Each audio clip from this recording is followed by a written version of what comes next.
And I was like, this has to stop. And my conclusion to that stopping was Enya needs therapy. Because if Enya's tantrums will stop, I won't get so upset. So we took her to therapy, and the therapist observed her and us. And then she met with me and Mike alone, and she said Enya was perfectly normal for her age and development. I was like, but you're not home with her. Of course she's going to be good for you. And she's like, I understand that, Natalie, but you're the one who needs to be in here. And I was like, wait, what?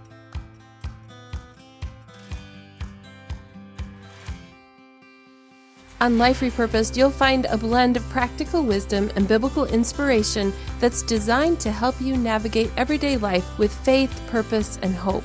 We focus on personal and spiritual growth with a range of topics from improving your relationships and discovering your purpose to setting and achieving goals, plus tools and resources to help you live your repurposed life.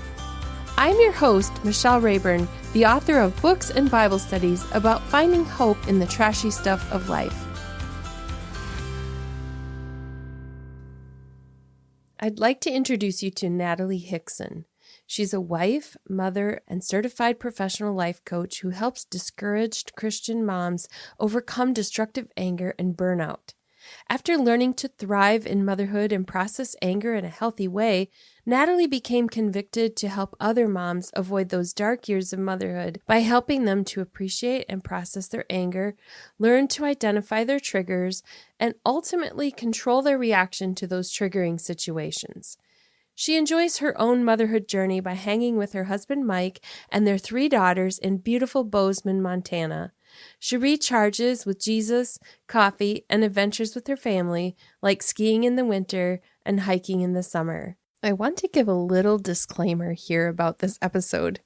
I guess it's more of an apology to both you and to Natalie, my guest. We had some trouble with audio distortion before we started recording, and I thought I had fixed it, but when I went to edit the episode, I realized that it was not resolved all the way. And so I apologize for some problems with audio quality on the recording, but I listened through it as I edited and felt like our interview was clear enough for you to listen in. And so my apologies for the audio. You know, as regular listeners, that I strive for the best quality possible, and sometimes that just doesn't work out with internet connections. So let's jump into that chat with Natalie, and I hope you enjoy her story.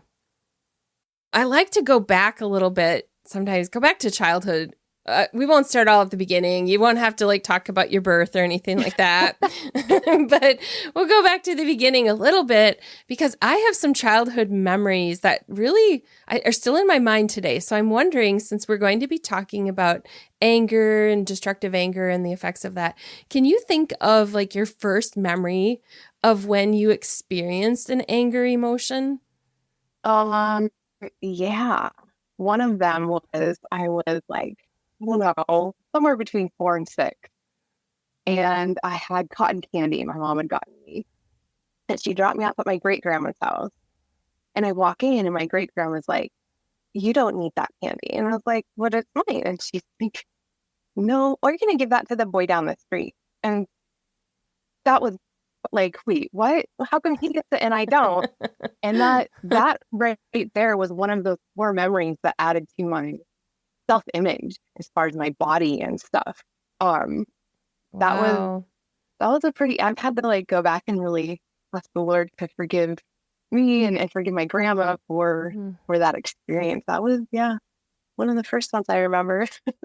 I can remember being the oldest child in my family. My mom would put me in charge. Oh, yes. So before I was really of the age to be a babysitter, my mom I was probably 12, and my brother was a year behind me at 11. And I remember my mom and dad maybe going for an hour somewhere for coffee or something, and me getting so mad at my brother that I was just screaming at him because he wouldn't listen to me. And I remember that feeling of being dizzy almost with being so mad I thought I was going to pass out. And so that wasn't the first or the last time really that I experienced anger. Right. So as we talk about this, is this something that a lot of people who experience destructive anger will have memories that go all the way back to childhood, or do they often have like an inciting incident in their life? Yeah, it really depends. Like I have clients who come to me they're like, I was never angry until I became a mom. And then there's clients who, like me, my story, where I grew up with two parents who were demonstrating destructive anger. So it really is interesting to me because I assumed in the beginning that everyone had parents who experienced, showed destructive anger, but then that has absolutely been proven not true in my experience. It just totally depends. Yeah. I've noticed that sometimes as parents, we try to repress the anger in our children, but then we don't repress our own. Yeah. And so that sends kind of an interesting message to kids of like, mom's allowed to get angry, but I'm not. Yeah. Yeah, it's true. We have a difficult time processing other people's emotions and how to deal with it, and especially with our kids. And often for us moms, we're trying to repress their explosions because we're maxed out too, and we're just like, I can't deal with yours, so you need Yes. to knock it off because I'm just trying to deal with myself here. Right. Or we're embarrassed. My son was telling me yesterday that his daughter, who's almost 2, had her first full-on meltdown in the grocery store yesterday. Yes, that time. And, this moment of like, whoa, I've never seen this side of her. I didn't even know it was in there. Right. Oh, man. Yeah, being in public can be absolutely challenging when the kids are, because we're like, is everybody thinking, they're thinking I'm a bad parent. We don't want to think that. Most of the time we're like, we're fine. We don't care what other people think. But then that actually happens. And you're like, I'm so sorry to be that mom today or that dad today with that kid today. And I have an experience on the airplane. I remember when my oldest was throwing epic tantrums. And it's interesting because I kind of, the Holy Spirit totally led me in this. Many times I would just be like whispering in her ear to shut up, be quiet. Like I was really mean. I was like, stop it. And it would just make her more upset. And at one time, the Lord inspired me to just like tell her it's okay. Don't worry about what anybody else on this plane says. Don't worry about it. And so I did. I started telling her it's okay if you need to scream, scream. If you need to cry, cry. Mommy hears you. And that totally calmed her down. And I even remember saying, I don't care what anybody else on this airplane thinks. And I was probably saying that more for me, but just like also like letting her know like it's okay right now. You're in distress and you need to process through that. And you're this little, and this is how you do that at this age. So it was really interesting and kind of like a big thing for me to try to reuse that going forward. When you were talking now, it really reminded me of something we talked about before we started recording about how oftentimes the expression of anger happens behind closed doors. And when we teach our kids they can't say how they feel in public, then they learn to repress it too and pretend to be one way in public and another way behind closed doors. Yeah. So let's talk about your experience a little bit then, and how you came to a point where you first realized you needed help with anger, and then how you came to a point where you started helping others. Yeah. So, like I said earlier, my parents, the way that they showed anger was destructive. So it was yelling, it was slamming doors, it was sometimes throwing things. It was a pretty scary environment for me. Today, they've grown. They are new people in the Lord, and it's a beautiful thing. And I think that the Lord actually used part of my healing journey to help encourage them as well, but not that I'm taking credit for their growth. Like obviously that's their own, but it's just really cool when we can watch our kids help us grow. And that was one of those places that was seeing that, right? And being with my kids. So I get married to my high school sweetheart. And when we moved in together after getting married, I can remember these epic fights where I'm screaming at him and he's just sitting there on the couch completely quiet. And I remember yelling at him one time, like, yelling at me. So I remember my mom at one point when I was right up, I was like, really, just it's okay to yell. Just tell me that. I was like, okay. So it was reinforced. Like, it's okay. And he's like, I just don't do that. And so, if we pause and look at his his bringing up, his parents were quiet. They avoided conflict. Sometimes there's passive aggressiveness. It was a quiet household in that regard. And so they processed it in a different way. So you put us two together and I'm trying to explode and he's like withdrawing. And at that moment, I remember just the epic tantrums I was having in our marriage, being afraid of having kids because my anger I was starting to see this contrast. Like, this is not healthy. That didn't stop us, obviously. We had Enya a couple of years after we got married. And when she hit about 2 years old, you could find both of us throwing tantrums together. We were both screaming, yelling, crying, except mommy was more scary. And this is where the story takes a turn for the worse. So I was very abusive. And I don't say that lightly. I've just told this story so many times. So please know my heart. It does. Yeah. What I'm about to share, it might sound like I'm sharing it in a light manner, but it wasn't light, and I don't condone it. So, but I was very scary. I was threatening. I would get in her face. I would squeeze her arm too tight and leave bruises. I'd spank her butt too hard and leave little handprints. I would just threaten, throw things. And it was really scary, like a 2-year-old tantrum. But what was I, like 23, 24 at that point? And I knew it wasn't okay, but I didn't know what to do about it. I felt like I'd been struggling for so long at that point that there was nothing I could do. I was hopeless. By the grace of God, we actually lived next to my parents. We were in a duplex, two condos, and they were alongside. And so when I could tell I'm getting to the point where I might actually really cause damage, I would call my mom and she would come take her from me. So it was really scary. My husband, he would try to get involved and I would get more angry at him, but he would do his best to protect Enya from me. So fast forward a couple more years, we had her sister Sky, and I can remember Enya's tantrums at this point are epic. She's not learned from anyone how to deal with the anger. And she just keeps getting reinforced by my behavior, right? And so I'm nursing Sky one night, and I'm in a room with the door shut, and Mike's down the hallway with Enya trying to get her to bed. She's throwing a tantrum, and I'm sitting there getting more and more upset to the point where I just explode and scream at the top of my lungs for Enya to shut up and go to bed. And Sky stops nursing, and she looks at me with this horrible little baby face and just starts bawling. And I was like, this has to stop. And my conclusion to that bopping was Enya needs therapy, because if Enya's tantrums will stop, I won't get so upset. So we took her to therapy, and the therapist observed her and us, and then she met with me and Mike alone, and she said Enya was perfectly normal for her age and development. I was like, but you're not home with her. Of course she's going to be good for you. And she's like, I understand that, Natalie, but you're the one who needs to be in here. And I was like, wait, what? It was hard to hear it, but at the same time, deep down inside, I was like, you're telling me that I can change? I'm here. We'll do it. And so that was definitely spirit-led, and it wasn't a Christian counselor. She was a psychoanalysis.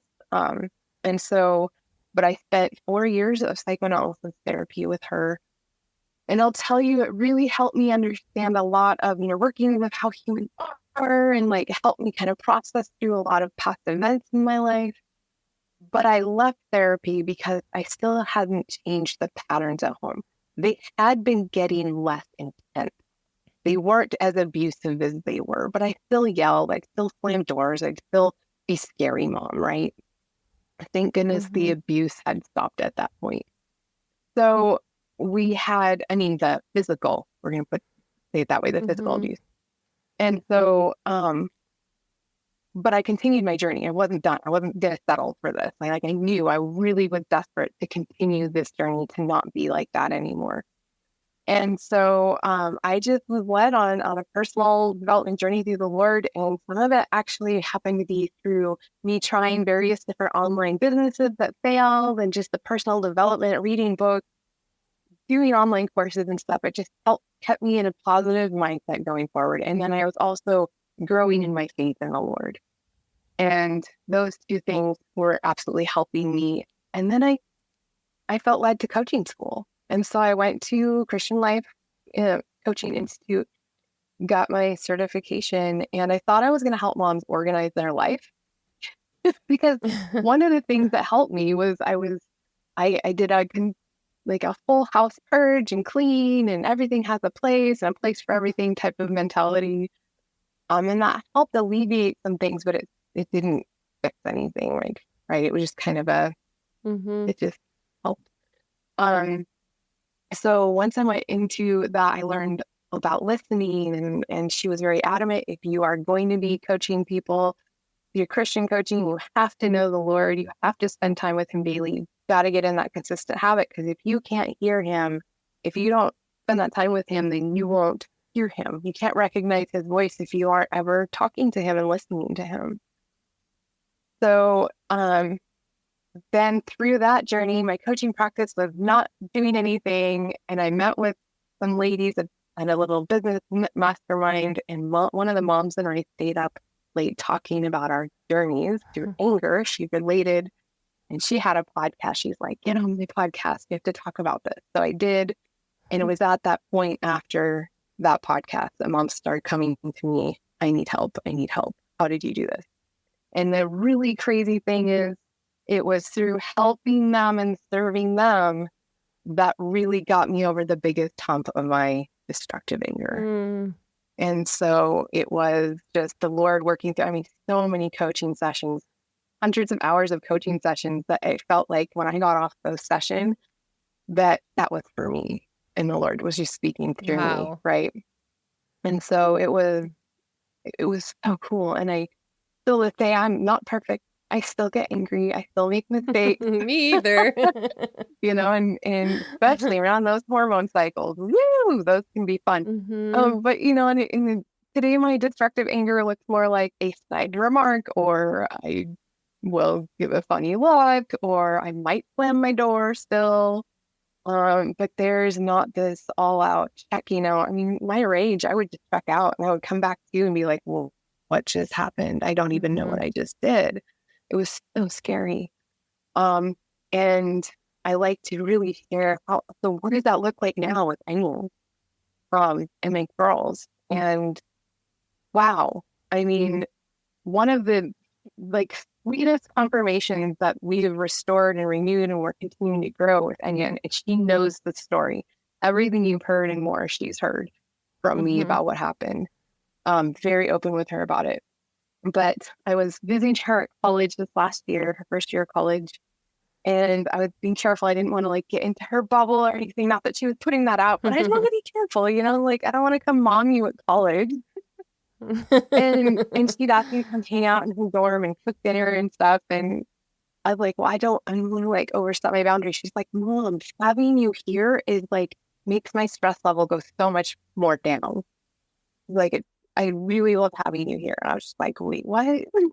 Because that's not what it was, 18 years ago when you're 2 years old, or whenever it was. But yeah, so the Lord, and the message for you listening is, the Lord will redeem and restore. And we have to put our faith in that. Even when we're in the middle of the muck and the mire, and we're just we're hopeless and things are never going to change. First of all, we want to stop saying that. But second of all, we got to trust that we're going through this, and the Lord's going to use this for his good. The enemy's trying to make it for his plans. The Lord is going to turn it around. And now today, I look back at that and I'm so grateful for the experience. I'm not thankful for the things that happened that were bad. But I'm grateful for the experience because of who I get to help today. Because this, as I was telling you before we started recording, this is a hidden challenge moms are afraid to speak out that they've got this challenge because Yeah. in our society, especially with like Instagram and all that, we've got like this idea of how perfect life looks and they never get angry. You know, we can be at church and see moms that were like, oh, how do they do it? They're so patient, you know, and it's like, you don't know what Yeah. they're like at home. No. So, yeah. Absolutely. Thank you for your vulnerability. And I appreciate the way you share your story because I can relate to so many aspects of it. And I can't say for certain now looking back that if I had sat in therapy with my child and had somebody tell me that I was the problem, I don't think I would have received it Yeah. in the way you did. One of my biggest hurdles in life has been this self-sufficient thing, like everybody else around me is broken. They triggered me, therefore they're responsible for it.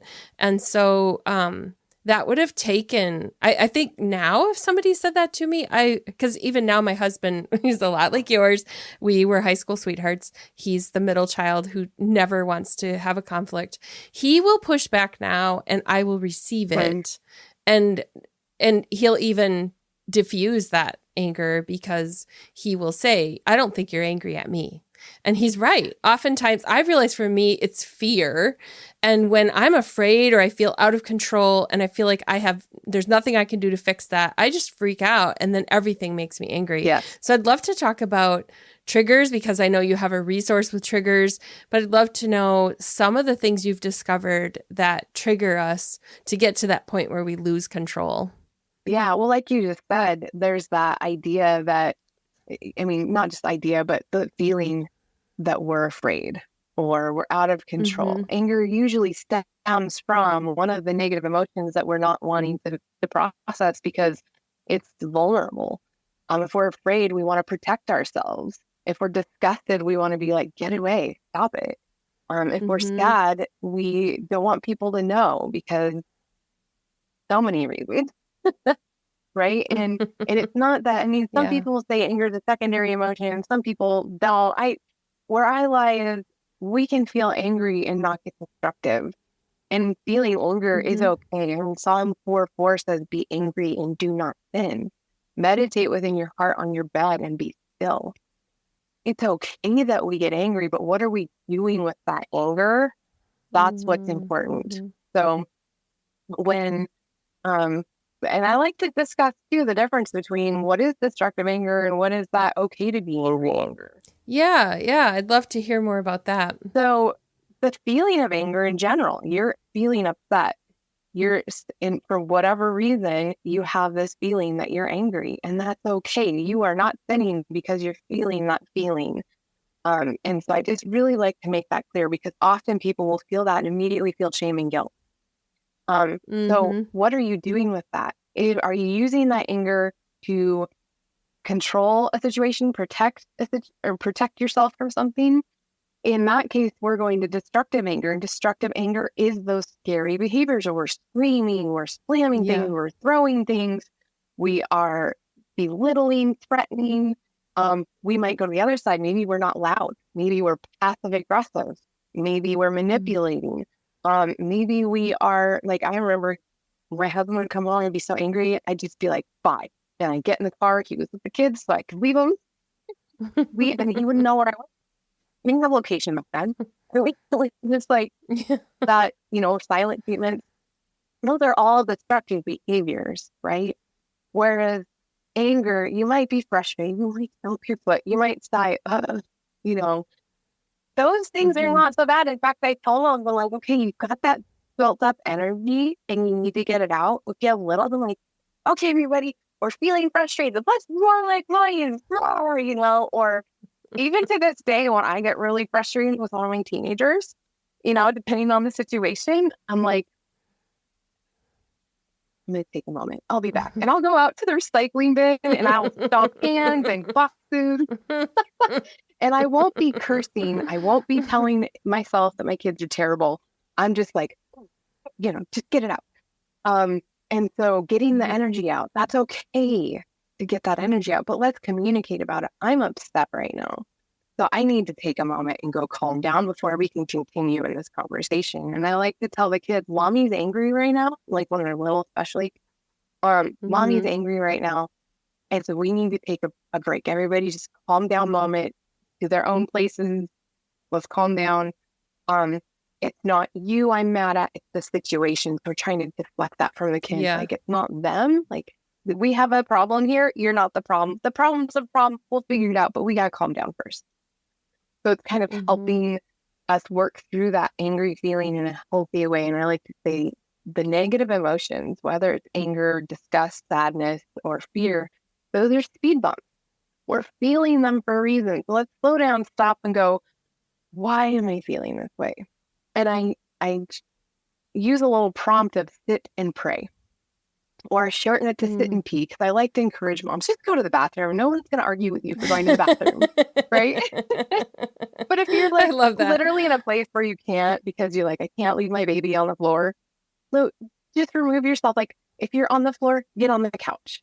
If you're on the side of the room, go to the other side of the room. Just make a movement of stepping out. Step out in faith that you can get out of this situation in a Mm-hmm. healthy way. So the S is stop, separate. I is inhale. T is tune in. Tune in is what's going on for me? Why am I angry? What's going on for them? Why are they upset? And then pray, Lord, I need strength. Don't pray for patience. Don't pray for patience. Pray for strength and clarity of mind. Like, Lord, please give me clarity on what's going on. Give me strength to walk through this in a productive way. Help me to use kind and loving words. That's the heat of the moment. And then there's, if we did blow it, or even if we didn't blow it, but we had to take that calm down moment, come back, we want to recover and just take responsibility. Something you were saying, like, I don't think I would have been able to take the therapist saying that to me, and that's a big deal. We have to take responsibility for what is Yes. going on for us. That was my thing in the beginning. Anya needs therapy, not me. Well, there's a couple things that were clouding my judgment there. I thought, first of all, this was genetic. I couldn't change. And second, that was a lie from the enemy. And second, I was thinking that it's kind of along the same lines, that there's no way for me. I've been praying through this, praying, and nothing's going to happen. And then there's the third thing that I just wouldn't go to, which was, you need to take responsibility. But I wanted to, but I didn't know. Right. And so the Lord led me into that. And I think that's all led through the Spirit, because he was just like, no, this is your answer right here. You need to take responsibility. And if you're taking responsibility, that moves you into productive action. And so that is what helps you start to step out of those behaviors, because you're taking responsibility and you're being productive. Destructive behavior, we're taking the easy way out, or we are not, we're just not facing it. And it's basically like the lazy way out, but I don't want to call anybody listening lazy. You just didn't know. You don't know what you don't know. But responsibility is huge. And you'd asked about triggers. So the trigger tracker is something that your listeners can go download for free on my website. And it is the thing that, this is usually what I like to do after the fact, or maybe, there's a time that you get triggered, like the bedtime or leaving the house. It's a big time for moms, typically with kids getting triggered. We want to write down, there's questions like journaling prompts, basically, that are like, what happened? What'd you do? That's not the pretty answer. You don't want to write that out, but you need to face it. All right. It's kind of that moment where you're like going back to rewind the camera and see what your actions were in that, right? Or how do we want this to look in the future in a healthy way? How would a healthy mom walk through this, right? Trying your best to answer that.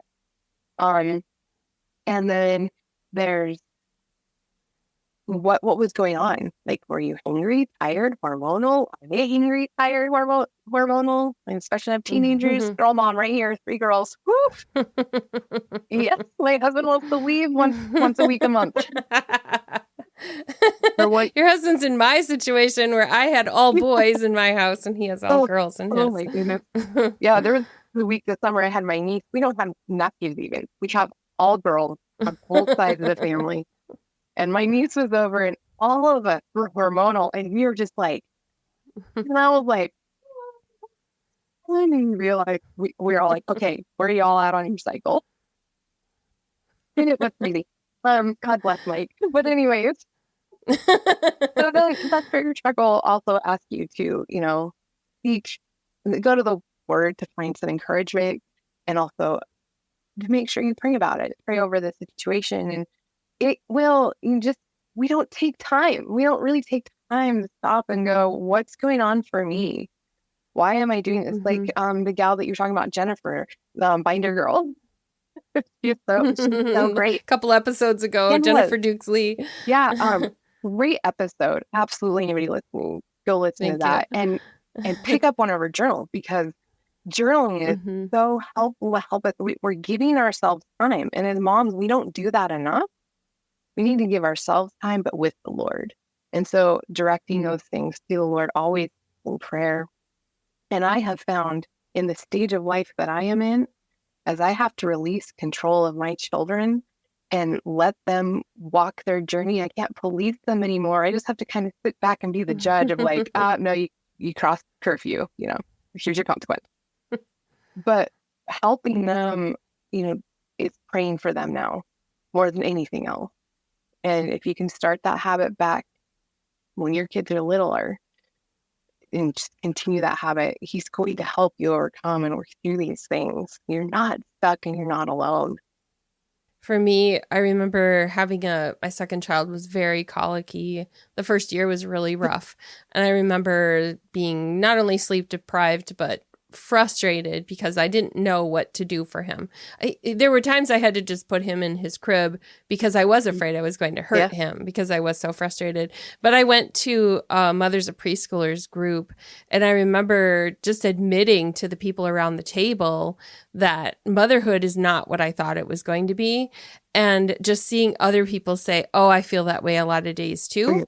It was really helpful for me. And this was pre-Instagram, pre-internet perfection, all of that. But there's this thing I had already built up in my head that everybody else's life is so much different than mine. So it felt good for me to hear other people say, I go through that too. Yeah.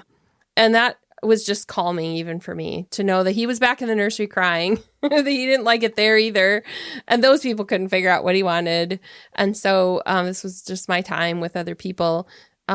Where have you found places to be real with other people, where you have felt safe, where you can express? Because I'd love for our listeners to think a little creatively about if they're feeling stuck right now, they can reach out to somebody like you for coaching, but also in their circles. Where do you look for help? Yeah, I mean, it's really amazing how many moms I've talked to who they were like, they heard my story, and it wasn't until they heard my story, they're like, wait, I'm not alone.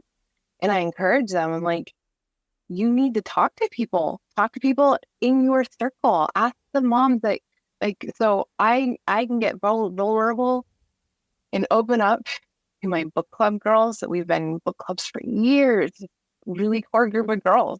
Those girls, we open up and we're vulnerable with each other about what's going on. We pray for each other.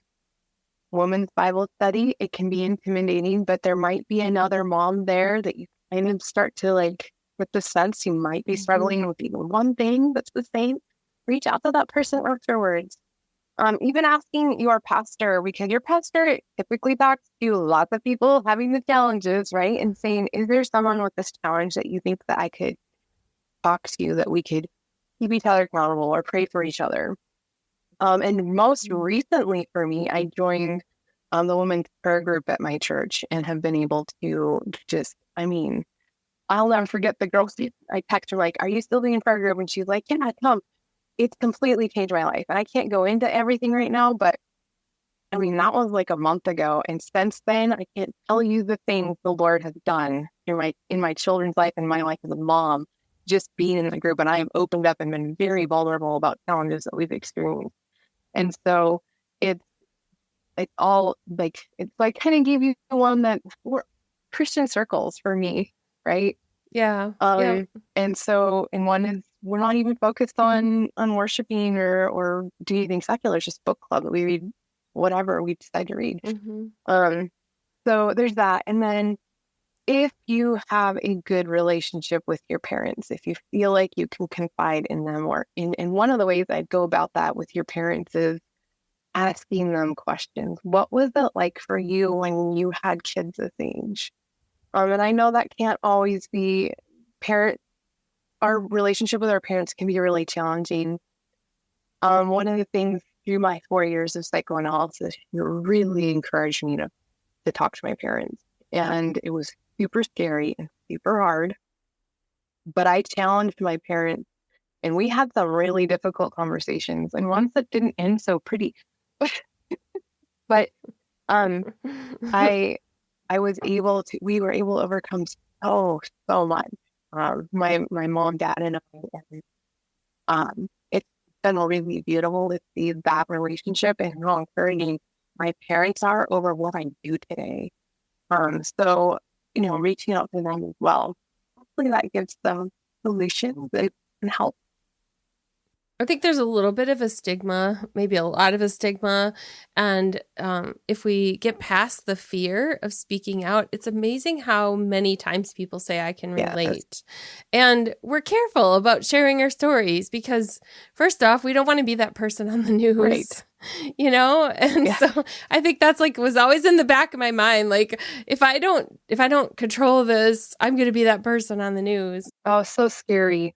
So afraid that someone's going to come take your kids away.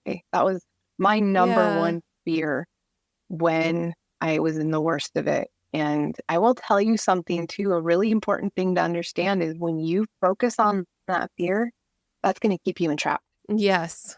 And so if you're telling yourself those things, that you're a horrible mom, terrible, you're never going to change, someone's going to take your kids away, nobody knows what I'm going through, I'm the only one, you're going to stay stuck. And so we have to start speaking truth. And the Lord is very clear about that in the Bible. We need to focus on what's good and lovely and true. We need to speak those things over our families and our motherhood.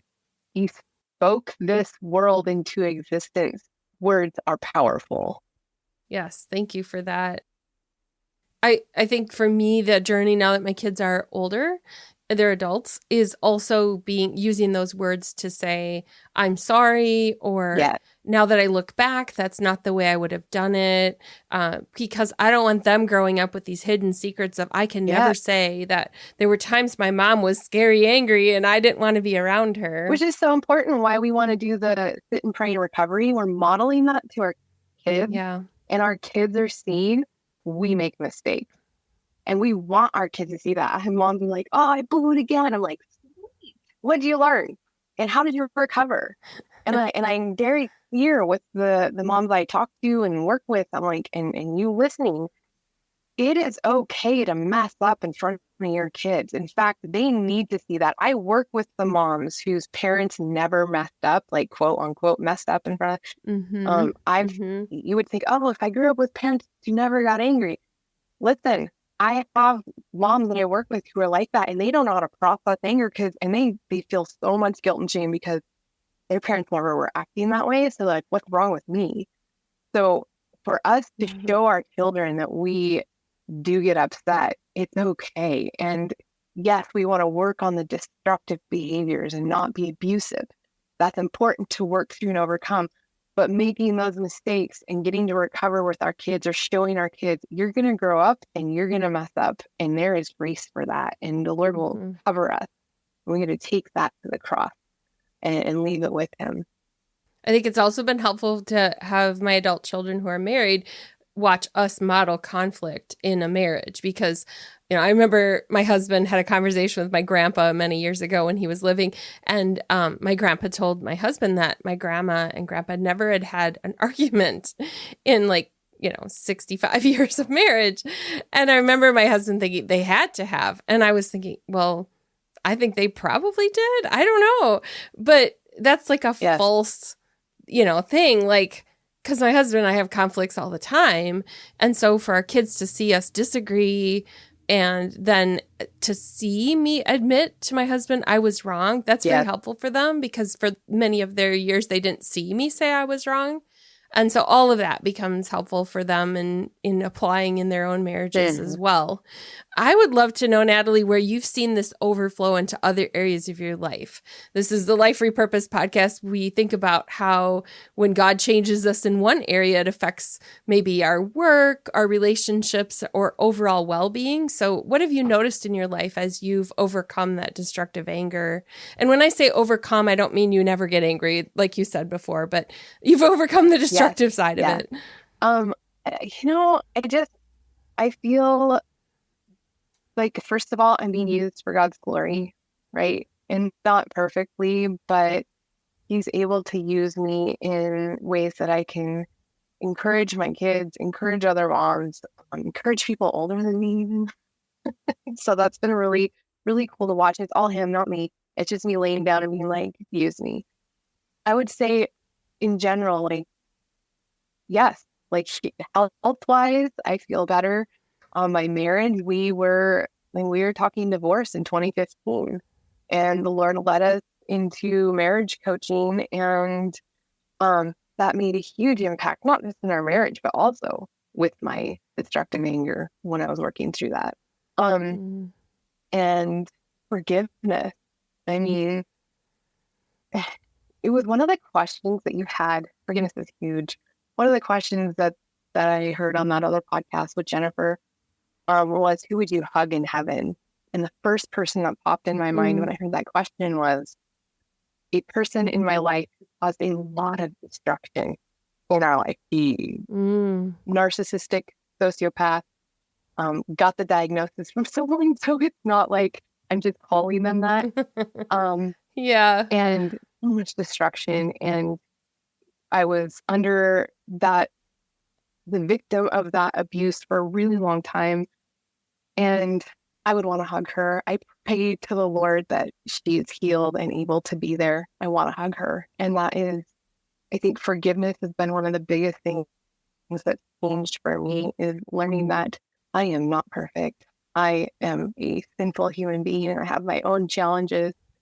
And so being able to forgive others and love them through that lens of Christ.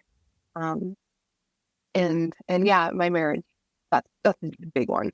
Huge. Absolutely. Like, love him more than I ever have.